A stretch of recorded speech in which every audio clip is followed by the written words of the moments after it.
Hi, my name is Laura Friend, and I am going to go over some of the things that I read from our readings the last few weeks. We started with chapter 1, which is a family life educator overview, and it began with the historical and philosophical perspectives.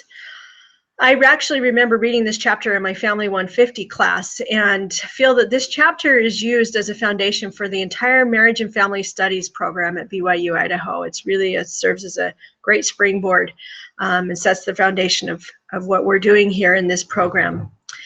The early roots really date back to the mid to late 1850s when mothers were really trying to figure out how to best help their families, and they would start to get together and talk, and then they started working, collaborating with teachers, and from there it's grown.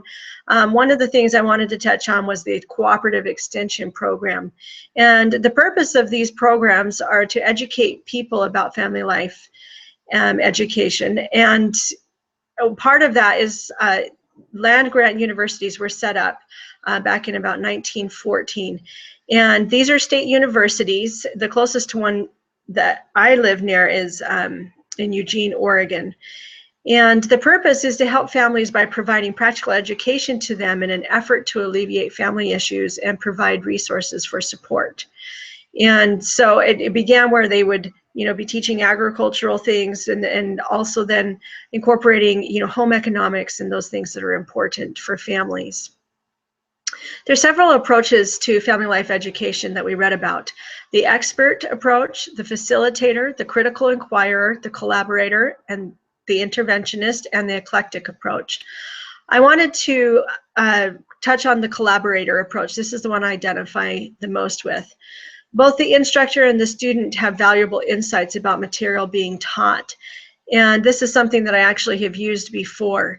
I feel, though, that the eclectic approach is probably the most valuable because it incorporates elements of all the other approaches. And so I hope to be able to become more eclectic in my approach as I work with people in family life education. They talked about in our readings the importance of developing a working philosophy of family life education and writing it down. And this principle reminded me of a therapy program a loved one that is enrolled in. And in this program, this loved one is required to write down every day why they are fighting for change in their lives. And it's very powerful. It's a really critical element of their therapy, this writing that down. And I know that as we write down our philosophies and our beliefs as family life educators, that will lend power and strength in how we proceed in delivering family life education. Another thing they talked about was the beliefs about family, the purposes of family life education, the content, and the process of learning. I believe that we know the nature of family. They asked, well, what are your beliefs about the nature of family? We know that it's divinely appointed. I also believe that the purpose of family life education is to help educate and strengthen families against life's challenges that might otherwise threaten to destroy them.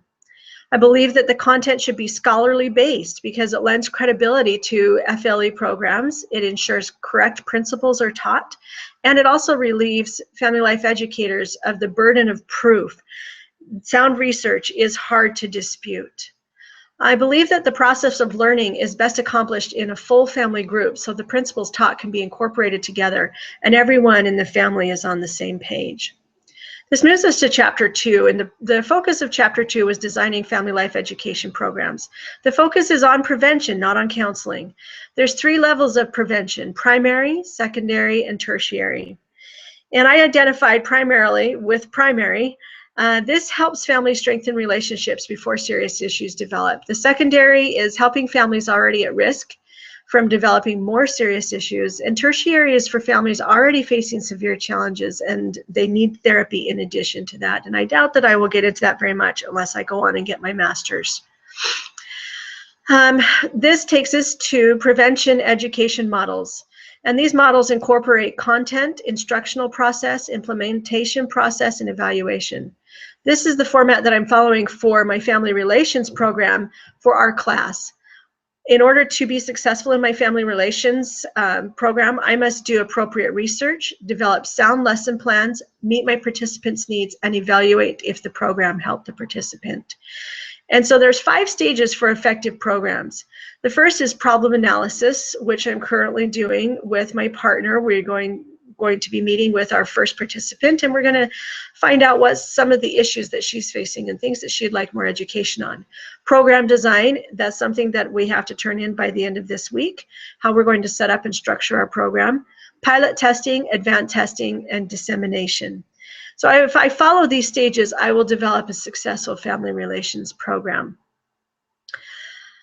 Chapter 16 really focuses on marketing. We must effectively market the programs that we are doing.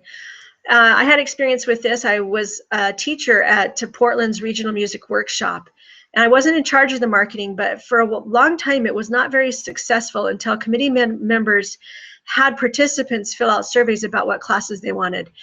And then they found that by implementing those classes, they would draw more people in. So I know that it's really important to market.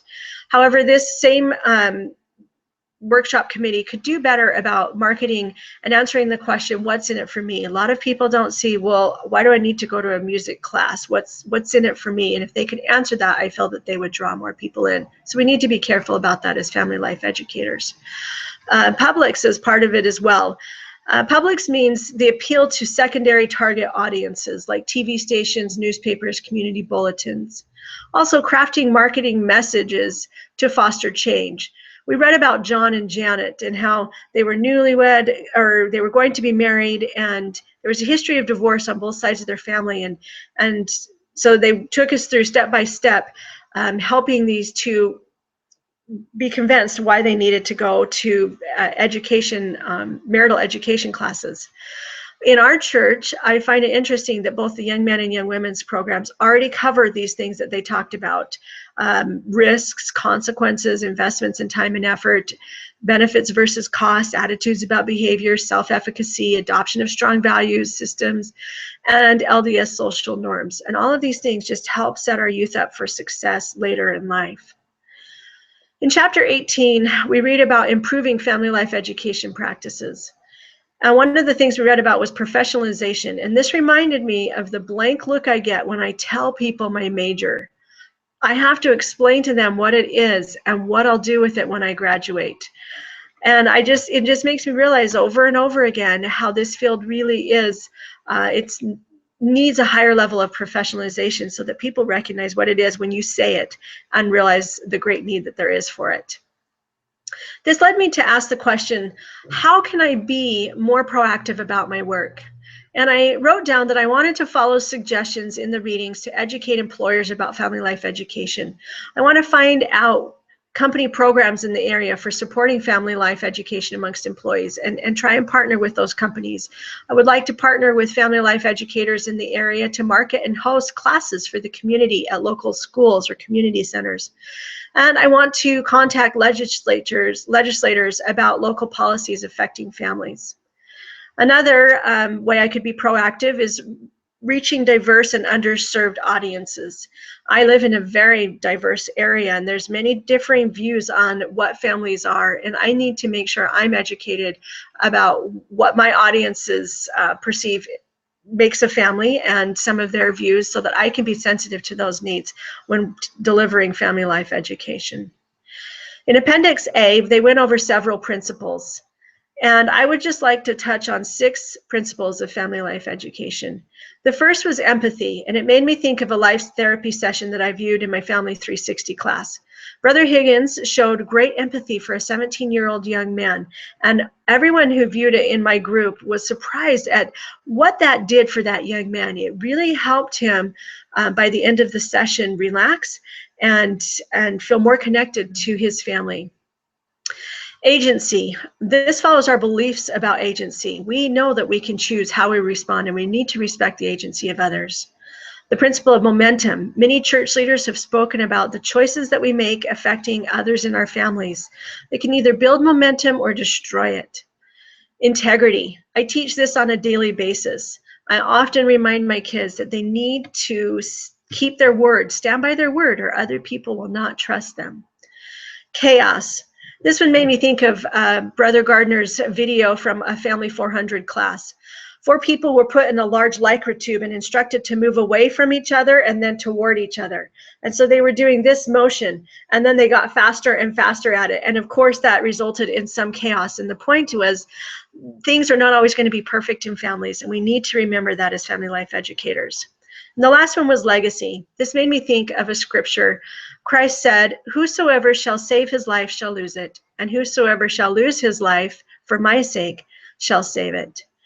And I believe that Christ lived this principle to its fullest. This principle of legacy focuses on service, on trying to meet others' needs and not focusing on in the inward self, but focusing on others. And as we follow Christ's example, this will make us the best family life educators that we could possibly be. Thank you.